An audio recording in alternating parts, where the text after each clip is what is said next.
Play Pibaro, Ipidang Subhai Peace, I Pijit Kami, but Kikubo, Baman Kasi. We have today amended the Meghalaya Forest Regulation 1973 Act. This Meghalaya Forest Regulation 1973 Act has not been amended since it was formulated and passed as an act. So it's been 50 years, 49 years now that this act has been there. Now, the reason why this act has to be, of course, amended is because of the fact that many things and many issues have changed. The different powers, the different fees or penalties that are charged have to be looked into. So therefore, a large number of amendments were done. So the Pine Mount School and the public schools that are in Meghalaya, these have been historically maintained or were under the jurisdiction of the Directorate of Higher Technical Education.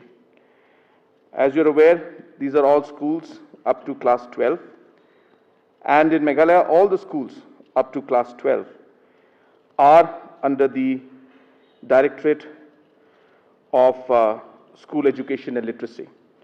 So therefore, a decision was taken in the Cabinet that the Pine Mount School and the public schools should also come under the jurisdiction of the DSEL instead of the DHTE. There's also a proposal regarding the MCCL. As you're aware, the MCCL has been facing huge financial burden. In the last 6 months to 8 months, at the Chief Minister's level, I have been engaging with a large number of stakeholders of the MCCL, including the employees, the management, the landowners, the owners of the mines, so on and so forth, including the local representatives also. At my level, officially I must have met them 3 times, but unofficially I have met them more than 6 to 7 times. The discussion on MCCL has been as follows. Because of the huge financial requirement and the burden that MCCL is in right now, and the fact that most of the production is not taking place, there was a need to take a decision to how to repair things and move forward. We discussed about the option of the state government investing, which is coming to the tune of 190 crores. The second option which we had in hand was to see if we can find a joint venture partner to come in and invest in MCCL. And the third option was to close down MCCL. So the proposal was brought in front of the Cabinet today by the Industries Department to see ways and means in which MCCL can be retrieved. Therefore, keeping in mind the financial constraints that are there on the state and the inability of the state to invest 190 crores at this point in time, it was suggested that a joint venture route be taken. Today, the Cabinet also has cleared the Meghalaya Public-Private Partnership Policy 2021. As you're aware, or you may not be aware, that in the whole country, there are only 3 states that don't have a PPP policy, and Meghalaya happens to be one of them. So therefore, this particular public-private partnership policy was absolutely necessary to facilitate more private investment in the state. A detailed note has been prepared on the salient features of this public-private partnership policy 2021, which will be shared to all of you, so you can get details from there.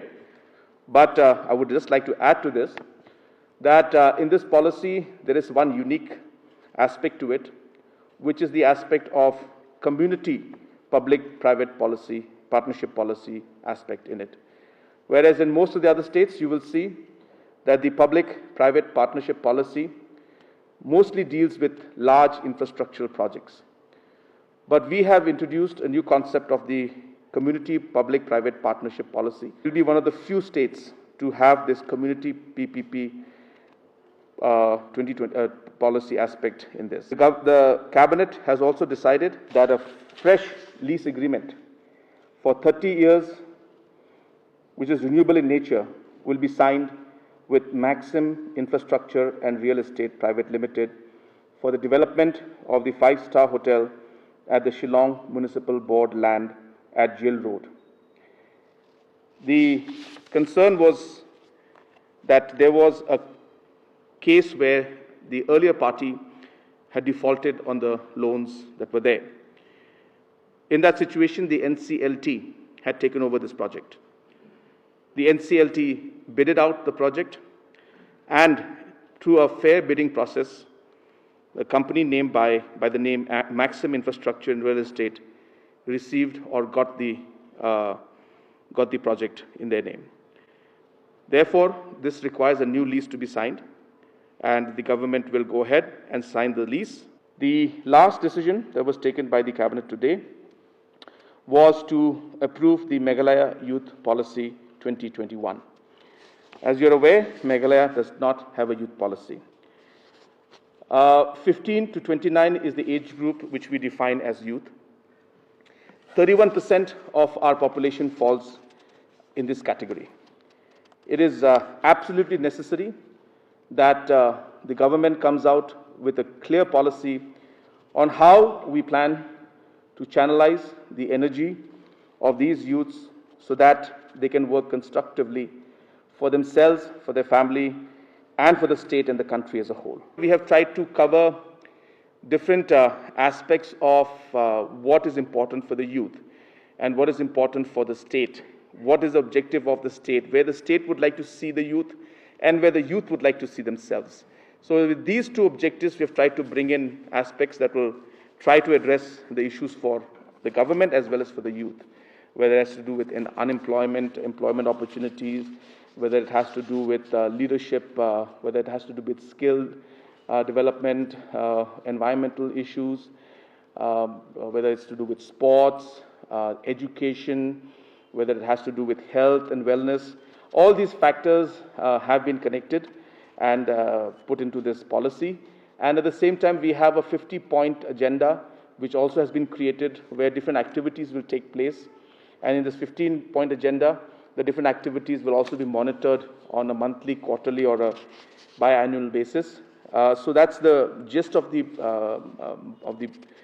policy. But as I said, we'll give you a small note on this. We have been working on this policy for a very long time. Initially, the note that was given by IIM was the base where we started. But after that, we have spent almost close to 10 months to add many more aspects to it. And we have studied the youth policies from not just the country, but the world, to bring in many new aspects and exciting programs that we have for the youth. As I said, for example, the One Talent, One Skill program, whether it is the program of different excursion programs, whether it's the program to have different clubs for the youth, whether it is to have different youth centers and counseling centers for the youth. So all these programs have been incorporated in this youth policy.